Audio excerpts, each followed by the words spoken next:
Pagdamutan ninyo ang aming munting handog, mahal na Kera. Bilang pasasalamat sa mga kabutihan ninyo sa amin. Kung inyong mamarapatin, ibig sana namin magtanong. Azmok Zaor. Nagtataka kasi kaming lahat kung saan kayo nanggaling. At bakit may taglay kayo at pambihirang lakas at husay sa pakikipaglaban. Kung ipapahintulot nyo, maaari bang... Hindi ko sasagutin ang inyong mga tanong. Kung sino ako at kung ano pa ang aking pinagmulan ay mga bagay na hindi na ninyo dapat pang malaman. Makakaalis na kayo. Susunod, mahal na Kera. Paumanhin sa aking mga katanungan.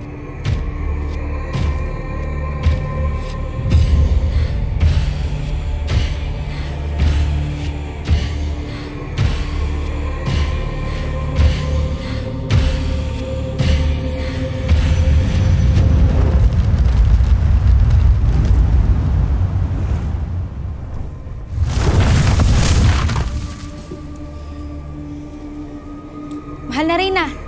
Anak ka, nawa ay may mabuti kang balitang dala sa iyong pagmamasid sa Encantadia?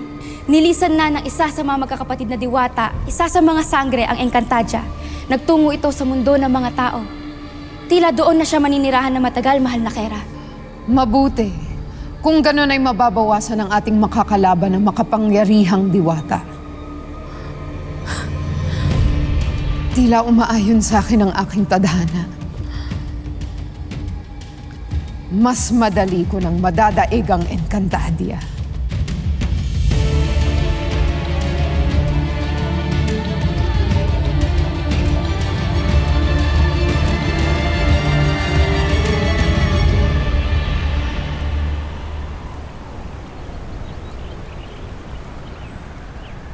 Nakalis na sina Danaya patungo sa mundo ng mga tao. Wala silang kamalay-malay sa naghihintay na masamang bugna ni Gaia. Siya damastre imaw. Ashman if elde.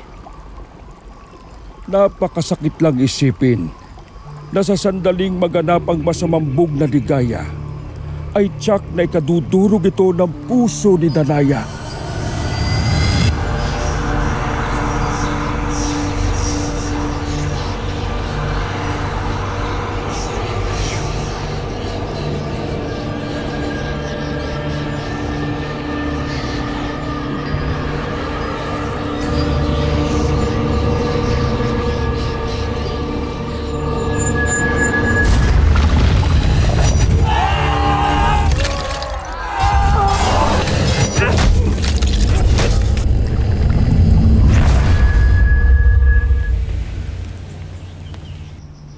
Ire.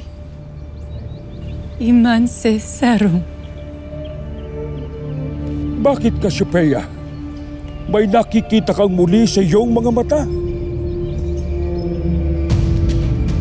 Dos de ire morefe terra. Even enchantados iv morfena.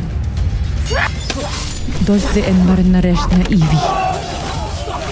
Ene de amar naiv el de larvadesh.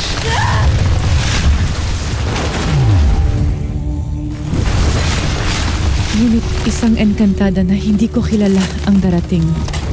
Bitbit niya ang armas na gaya ng armas ni Danaya.